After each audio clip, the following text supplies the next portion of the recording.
Hello दोस्त, આપણે આજે તમાકુની ખેતી વિશે માહિતી કરું છું અને તમાકુનો રોપ સારો છે અને લાઈન અમે ચોપા છે વધી અને ખરાબ પાણી પ્રયત્ન સારું રહે. સારું તો રહે જ છે. અંદાજે આ આવે છે બરાબર. પછી મોના ઉપર હેલો દોસ્ત, આપણે આજે તમાકુની ખેતી વિશે માહિતી પહોંચાડવાનો પ્રયત્ન કરીએ. તો આપણી સાથે આ ખેડૂત છે, આપણે ખેડૂતનો પરિચય કરીએ અને અમને પૂછીએ કે તમાકુની ખેતી કેવી રીતે થાય અને શું શું હોય છે. તો આપણે તમે આ તમાકુ તમારી છે ને? હા, આ તમાકુ મારી છે. હા, ખેતી હું તમાકુની વર્ષોથી કરું છું ને તમાકુનો રોપ સારો છે અને લાઈન અમે ચોપા છે. ના તમાકુના પોદડા જોવા હોય તો જોઈ લો. કે કેવા મસ્ત પોદડા છે અને અમે વાવીએ છીએ સારા કરીએ બરાબર. પછી એમાં પીલા ઓછા આવે છે અને રોપ સારો છે મસ્ત. પછી બીજું માહિતી તમને એ આલવા માંગે છે કે આમાં ઉગારો સાફ કરવામાં આવે છે બરાબર. પછી નીંદણ જે હશે એને સાફ કરી દઈએ છીએ અમે બરાબર. સારું ઉત્પાદન મળે છે. પછી એમાંથી 1000 રૂપિયા કે 1200 રૂપિયા મળે છે બરાબર.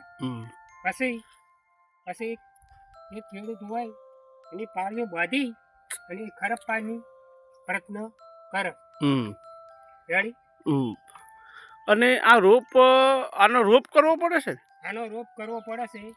અને જે રોપ કરીએ અમે પછી એને લાઈનમાં ચોપાની આવે બરાબર. પછી રોપ કર્યા પછી કેટલા દાડી પાણી આપો છો? રોપ કર્યા પછી એને 5 દાડી 6 દાડી પાણી આપવામાં આવે છે. પછી ચોપીએ અમે એટલે 20 દાડી એને ખડી આપવામાં આવે છે બરાબર. પછી બીજું રૂપિયા પછી 25 દાડી પાણી આપવામાં આવે. અને એક અદાભાઈ બીજું તમને આને ટોટલી પાણી કેટલા પાવાના અંદાજિત રહેશે? ટોટલી પાણી પાવાનો રહેશે 10 થી 15 પાણી પાવો તો સારું ઉત્પાદન મળે છે બરાબર. પછી છેલ્લું પાણી આવે એને ડૂંકો ભાગી અને પછી એને સલ્ફેટ આપવામાં આવે છે બરાબર. પછી એના ચેડી એક જ પાણી પાવાનું આવે છે. પછી એના પછી પાણી પાવાનું આપવાનું નથી હોતું. અને પછી તમારે ધારો કે કેટલા આવવાને તૈયાર સાથે કેટલા મહિના થઈ અંદાજે? તૈયાર થતે હવે લગભગ 2 થી 2.5 મહિના લાગે છે. એવું. પછી તમે આ તમાકુ પોદળ જ કાપવાના હોય ને? પોદળે કાપવાના આવે છે. આમાં બેવાનું કાપવાનું આવે છે. ત્યાંથી પોદળે કાપવાના આવે છે, થડમથી કાપવાની આવે છે. એટલે થડમથી કાપાય એનું ઉત્પાદન ઓછું મળે છે. પછી એને પોદળે કાપીને ફૂંકવામાં આવે બીજા ખેતરમાં તો એનું ઉત્પાદન સારું મળે છે. એવું છે. અને એક બીજું કે આને પછી તમે ઓયથી ધારો કે બધી પોદળી જ એકઠા કરતા હશો ને? પોદળી એકઠા કરી એમાં કોથળામાં ભરવામાં આવે છે બરાબર. એમાં પછી કોથળામાં ભર્યા ચેડી પછી એને લઈ જવાને આવે ગંજમાં. અને પછી બીજું કે ધારો કે આમાં આખી કેટલા વીઘા હારી તમારે તમાકુ છે હારી અંદાજ? અમારે અંદાજી ગણો તો વીઘા જેવી હશે. વીઘા જેવી. તો આમાં તમારે જે આ રીત જે તમાકુ રહી એમાં શું આમ મહેનત કેટલી મજૂરી થાય ટોટલી વાવાથી મોડીને લેવા બધી? વાવાથી મોડીને એવી રીતે મજૂરી થાય કે અમે રોપ લાવીને છોડ્યા પછી એને ઉંખાર કરીએ, મોટો થાય પછી એને પાંદડા આવી પછી એને અમારે કાપવામાં આવે છે. પછી એમાં ગંજમાં ભરાવાની આવે છે. એટલે ખર્ચો તો થાય જ ને. હા, તો તમારું આમાં સારું રહે? સારું તો રહે જ છે. અંદાજે આ 1 વીઘો હશે ને તમારે? 1 વીઘો છે હારી. તો આ 1 વીઘામાં તમારે કેટલા પૈસા સોખા વધશે અંદાજે? તમને કેટલું મળશે આમાં 1 વીઘામાં? હવે સાહેબ આમાં તો મળવામાં તો હવે તમે કોઈ રીતે મળે જેવા ભાવ. એટલે મૂળ કે ભાવ ઉપર હોય છે. ભાવ હોય સારો ભાવ હોય તો તમને સારું મળે. સારું. તો આમ તમે કે બીજી આમ ખેતી આમ તમારી તમાકુની કરવરાય આમ બીજા ખેડૂતોને કરવી હોય તો કરાય. હે જો રાજગરો છે, હમ. પછી એરંડા છે સારામાં સારા, હમ. એરંડા સારામાં સારા, હમ. પછી કપાસ છે, કપાસની ખેતી કરાય. પણ મૂળ મુદ્દો આપણે ધારો કે તમાકુની જ કરવી હોય તો કરાય ખરી આમ? કરાય ખરી.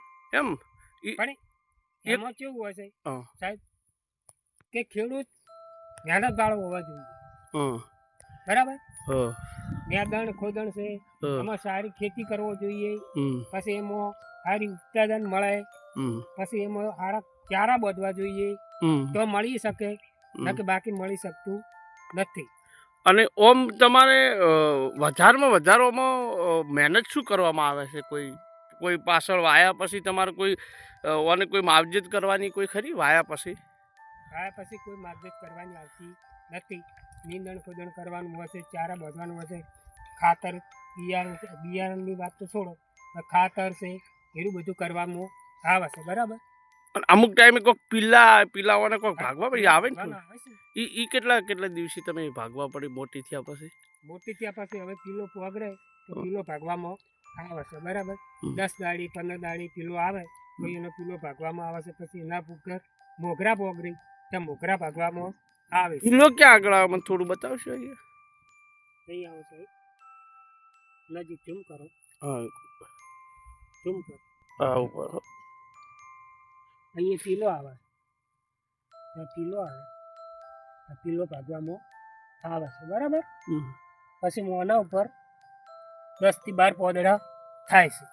ટોટલ. બરાબર. પછી એના ઉપર આવે છે મોગરો. મોગરો આવે એને મોગરાને વાળી દેવામાં આવે છે. બરાબર. પછી એના નીચે સલ્ફેટ નાખવામાં આવે છે. સલ્ફેટ નાખવાથી શું થાય છે એ તમને હું જણાવું. સલ્ફેટ નાખવાથી એ થાય છે કે આ પાંદડાનો છે ને વિકાસ થાય છે. વિકાસ થયા પછી એનું શું થાય છે? એનું વજન પકડાથી આપણે માર્કેટમાં સારો ભાવ મળે. તો અદાભાઈ તમે અમને આટલી માહિતી તમાકુ વિશે અમને આટલી માહિતી આપવા તમારો ખૂબ આભાર. ચલો. હા.